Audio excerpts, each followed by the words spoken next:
Kita ambil satu contoh saja dari 20 negara barat kafir itu Amerika. Amerika itu salah satu negara yang sudah melegalkan LGBT, menghalalkan LGBT. Jumlah penduduk Amerika itu 400 juta, Pak.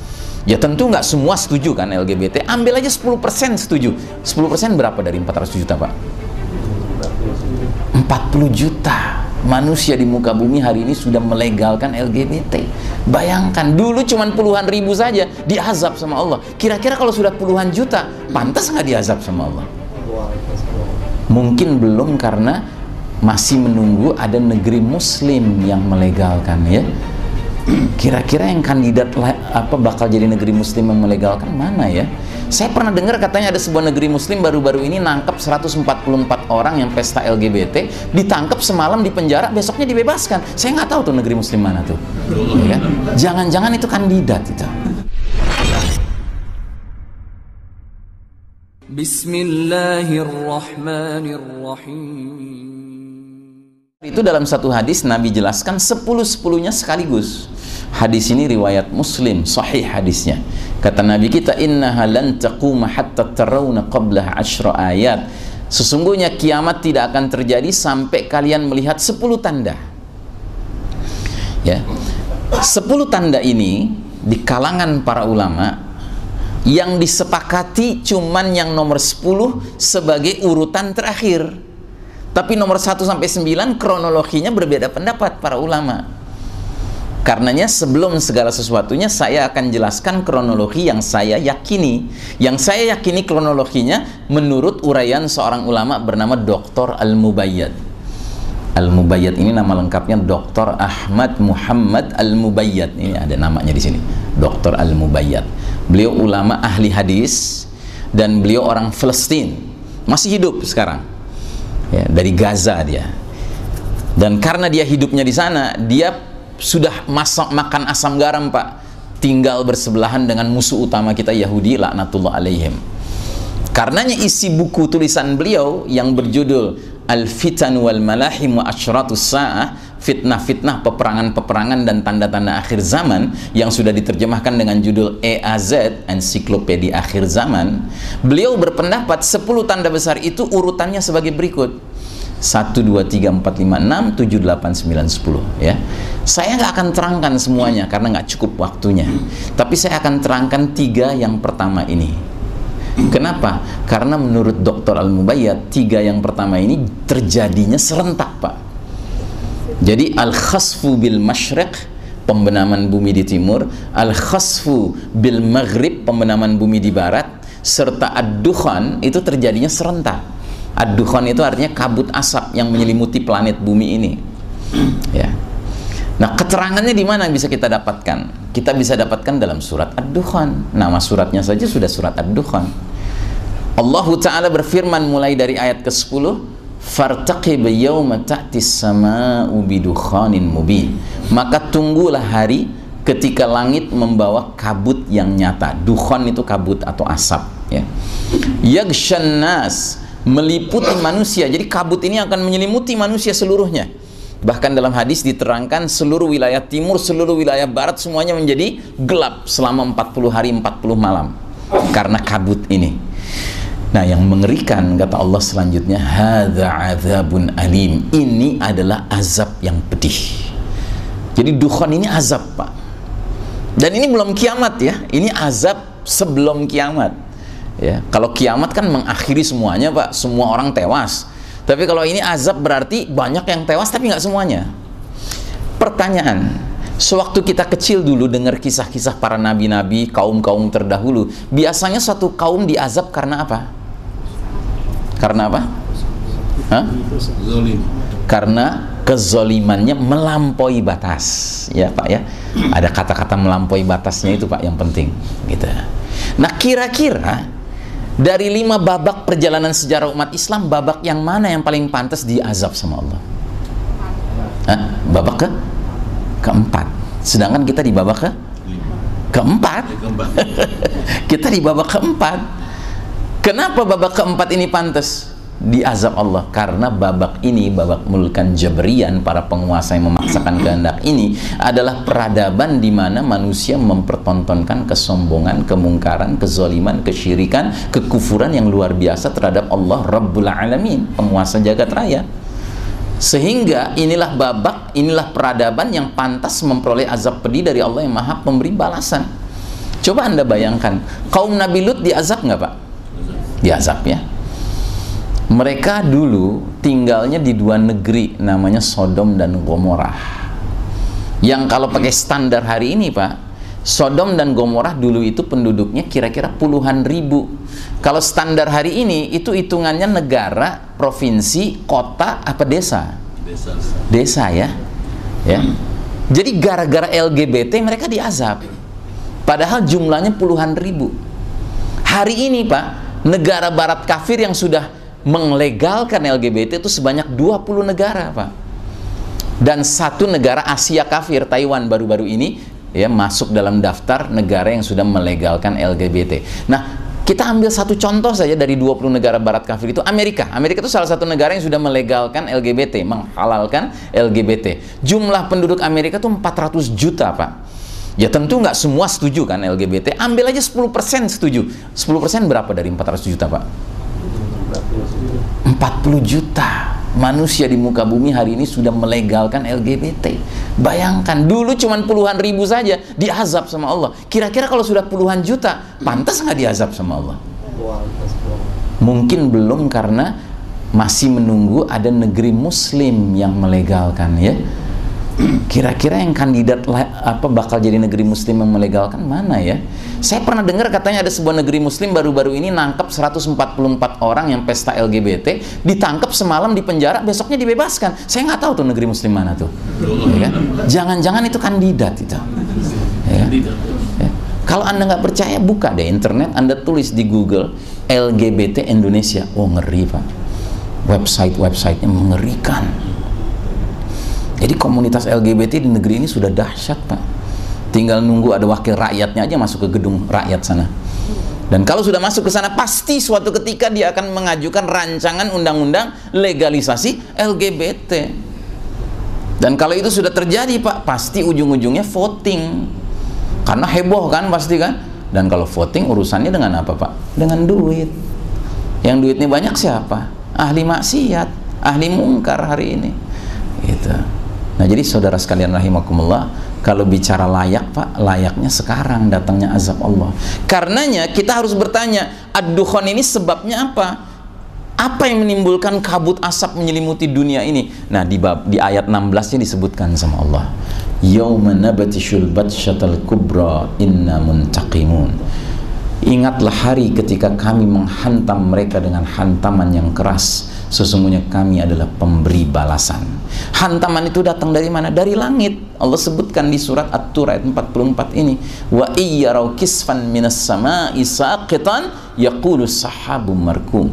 Jika mereka melihat bongkahan-bongkahan batu berjatuhan dari langit, maka mereka akan berkata, itu adalah awan yang bertindih-tindih. Kita yang hidup di babak keempat ini Pak, era sains modern, teknologi canggih, kalau ditanya bongkahan batu jatuh dari langit, kita sebutnya apa Pak? Hujan. Meteor ya. Nggak perlu sekolah untuk tahu itu kan? Karena apa? Kita produk dari babak keempat ini Pak, babak sains modern, teknologi canggih ini. Nah, NASA, lembaga antariksa Amerika Serikat, sudah mendeteksi di jagat raya yang luas ini Pak, kan kerja mereka mantau tuh jagat raya. Mereka memantau, ternyata ada sebuah meteor yang arahnya menuju ke langit bumi ini Pak. Menurut perhitungan mereka dari jaraknya, kecepatan geraknya, mereka berkesimpulan dia akan melintasi langit bumi kita tahun 2029.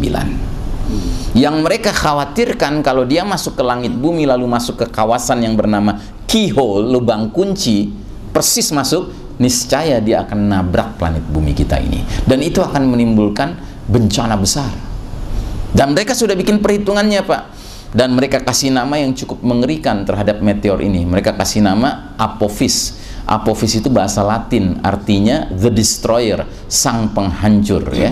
Jadi menurut mereka kalau Apophis masuk ke atmosfer dunia ini, planet bumi kita ini, dia pecah karena atmosfer fungsinya melindungi kan.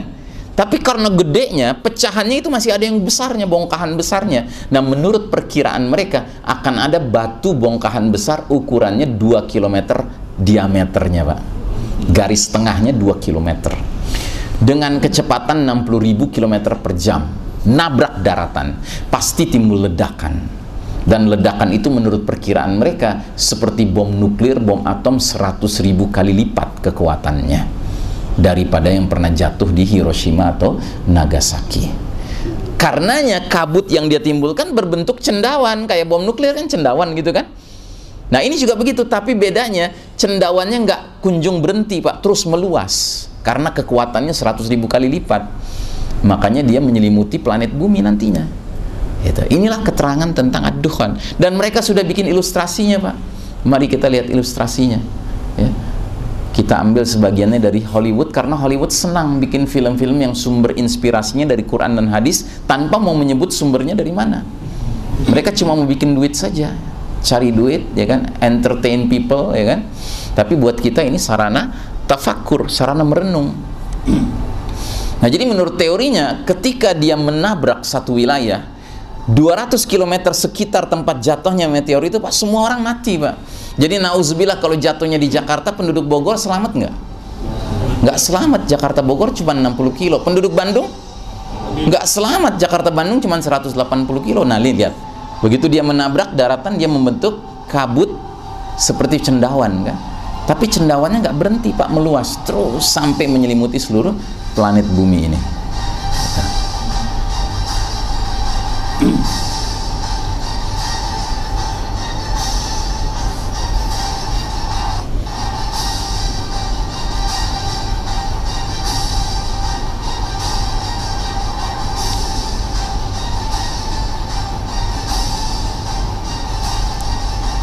Nah, lihat dahsyatnya benturan bongkahan terbesarnya. Nah, ini. Nah, ini sejauh 200 km, Pak, radius ya, akan seperti ini. Belum lagi serpian-serpian kecilnya menjadi seperti rudal-rudal begini.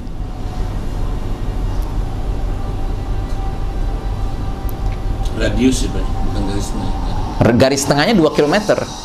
Begitu dia menghantam daratan, radius 200 km, Pak, itu semua habis. 200 km. Ya, ya, sekitar tempat jatuhnya si meteor itu. Nah, belum lagi serpian-serpian kecilnya, Pak.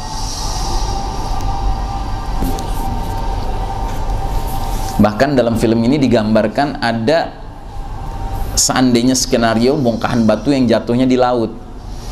Kalau di laut jatuh membentuk apa? Tsunami. Nah, ini lihat, ini kan bongkahan batu kalau jatuh, kata Allah, seperti orang akan mengatakan ada awan bertindih-tindih. Nah, itu trailnya, Pak, jejak di belakang bongkahan batu yang jatuh itu. Nah, itu kan awan bertindih-tindih. Oh iya, yang di belakang itu ya.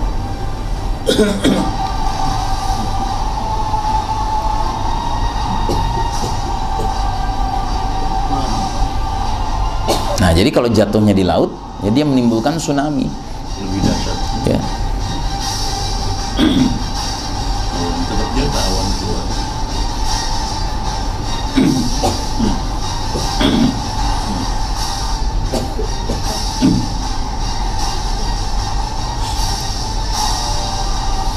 Jadi dinding tsunami-nya, Pak, kelasnya bukan belasan meter, bukan puluhan meter, tapi ratusan meter. Karenanya nanti nih pencakar langit di kota New York ini tertutupi karena lebih tinggi dari pencakar langitnya. Nah, itu.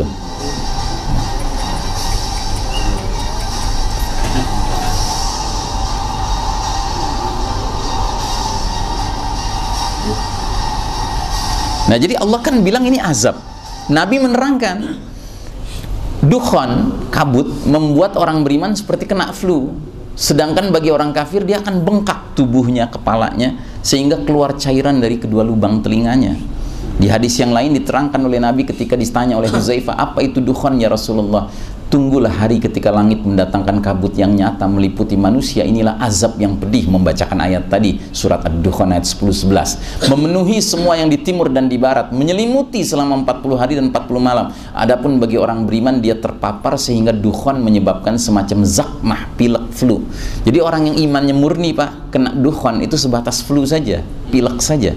Tapi bagi orang kafir, maka dia akan seperti orang mabuk, keluar cairan dari berbagai lubang tubuhnya, lubang hidung, lubang telinga, lubang duburnya. Bahkan kata Ibnu Umar, putranya Umar bin Khattab, akan keluar dukhon, maka orang mukmin terkena imbasnya hingga seperti orang pilek. Lalu asap ini masuk ke dalam orang kafir, telinga orang kafir dan munafik, sehingga kepala mereka seperti kepala hewan terpanggang. Gitu. Jadi karena dia azab, dia bisa membedakan mana orang beriman, mana orang kafir, mana orang munafik, begitu ya. Ya. Nah, pantes Dajjal yang muncul sesudah dukhon, kata Nabi, awar, matanya cuma sebelah. Sebelah tuh maksudnya bukan di tengah satu, Pak. Matanya dua, satu berfungsi, satu cacat karena kena dukhon. Jadi meleleh sebagian mukanya. Kata Nabi, salah satu matanya Dajjal seperti buah anggur nemplok di kulit muka, cacat. Gitu. Efek dukhon. Nah, yang paling penting kita fahami adalah dampak dan akibat dari hantaman keras dan dukhon ini terhadap dunia kita ini secara keseluruhan. Pertama, significant depopulation. Akan terjadi pengurangan jumlah penduduk dunia besar-besaran. Kalau sekarang jumlah planet bumi 7 miliar penduduknya kira-kira, mungkin nanti tinggal separuhnya atau sepertiganya atau seperempatnya. Yang kedua, pasti terjadi kelaparan mendunia, global famine. Ya, karena di mana-mana orang nggak dapat makanan dari tumbuhan, dari tanaman, dari pohon, karena matahari bersinar 40 hari 40 malam nggak bisa menyinari tanah, ya kan? Nggak ada makanan.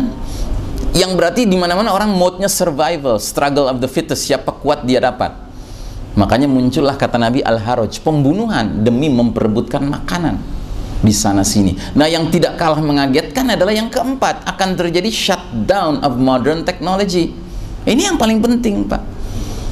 Bagaimana penjelasannya? Penjelasannya sederhana. Bongkahan batu segede 2 km diameternya, ya kan, bergerak dengan kecepatan 60 km per jam, bergesekan dengan udara, pasti menimbulkan induksi besar-besaran. Dan pasti menyebabkan macetnya fungsi-fungsi teknologi canggih ini. Wassalam.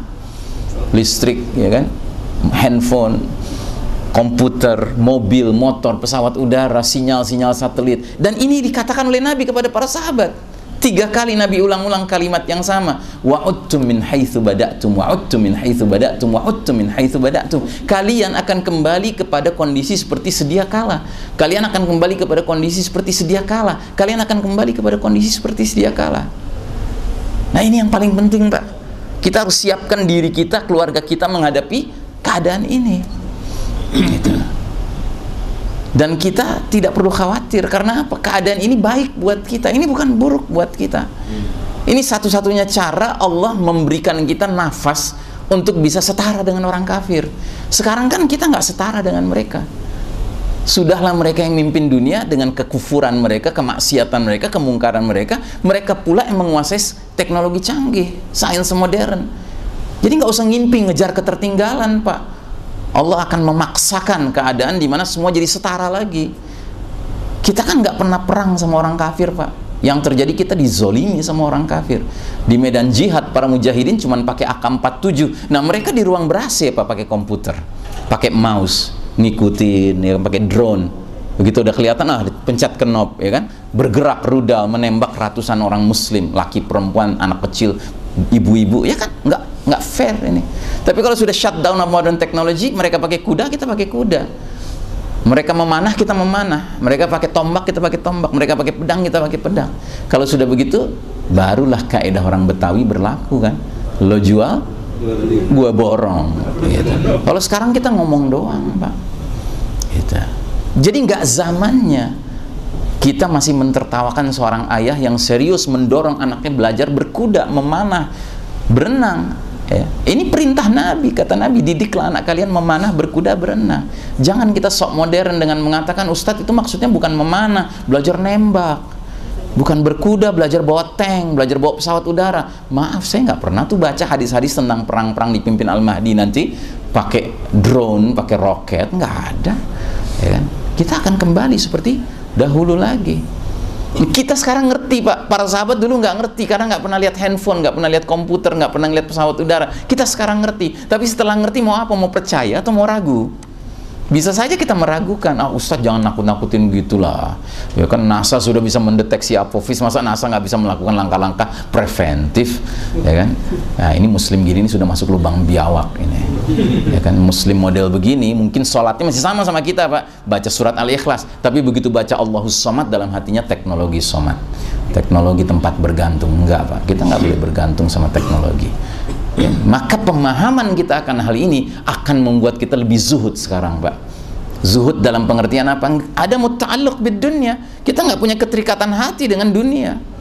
Kita gunakan ini sebagai alat yang selagi ada. Selagi nggak ada ya sudah, nggak masalah. Gitu. Karena sebelum ini ada juga dunia berjalan, peradaban berjalan. Gitu. Makanya ada yang mengatakan jangan-jangan kalau Allah panjangkan umur kita sampai ke babak kelima nanti, ya, maka kita yang sempat hidup di babak keempat ini akan mentertawakan babak keempat.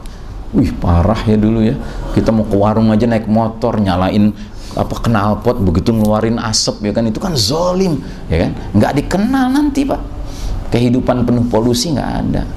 Wih zolimnya dulu, orang masa katanya mau disehatin tapi di black badannya, ya kan, dioperasi maksudnya, ya kan zolim itu. Emang zaman dulu ada? Nggak ada, ngeblack orang Pak. Ini kan karena kecanggihan teknologi ya, jadi seolah-olah itu wajar gitu loh Pak.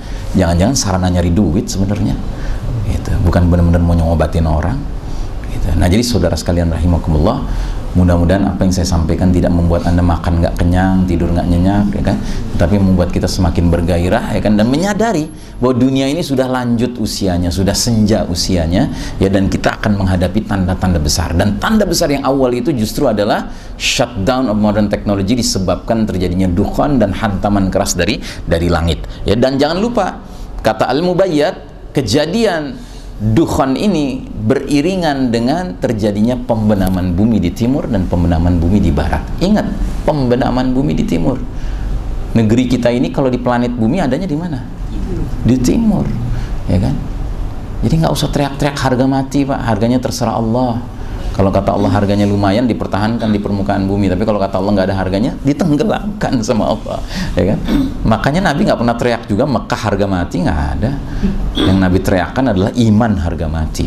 Demi menjaga iman, tanah dan air ditinggalkan nggak masalah. Tapi jangan dibalik Pak, demi tanah dan air iman ditinggalkan. Nauzubillahi min dzalik. Ya nggak begitu Pak. Ya kita orang beriman ini faham skala prioritas. Makanya nggak ada tuh ayat bunyinya wala tamutunna illa wa antum indonesiun, nggak ada. Illa wa antum muslimun. Begitu juga nggak ada ceritanya kita masuk ke dalam liang lahat nanti oleh malaikat ditanya majinsiyatuka, ya kan, ditanya man rabbuka, madinuka, man nabiyuka. Siapa Rabb kamu, apa agama kamu, siapa nabi kamu. Nggak ada ditanya apa kewarganegaraan kamu, kebangsaan kamu, nggak ada ditanya itu, ya kan? Nah jadi saudara sekalian rahimakumullah, yang jelas kalau kita baca perang-perang yang dipimpin Al-Mahdi, negeri Indonesia nggak disebut-sebut Pak. Jangan-jangan tenggelam nanti. Tapi jangan khawatir, Cina juga nggak disebut, ya kan? Jepang juga nggak disebut, Australia juga nggak disebut, Filipina nggak disebut, New Zealand nggak disebut. Jangan-jangan memang semua wilayah timur ini terbenam nantinya. Dan jangan khawatir, Amerika nggak disebut juga. Yang disebut Rum itu Eropa, ya, karena ada pembenaman di barat. Jangan-jangan barat tuh maksudnya Amerika semua tenggelam nanti, ya. Karena hak Allah kan, lillahi mulkus samawati wal ard, milik Allah kerajaan langit dan bumi ini. Ya, kalau Allah maunya mempertahankan wilayah mana, ya hak Allah. Yang mana yang Allah mau benamkan, hak Allah juga. Demikianlah barangkali apa yang bisa kami sampaikan.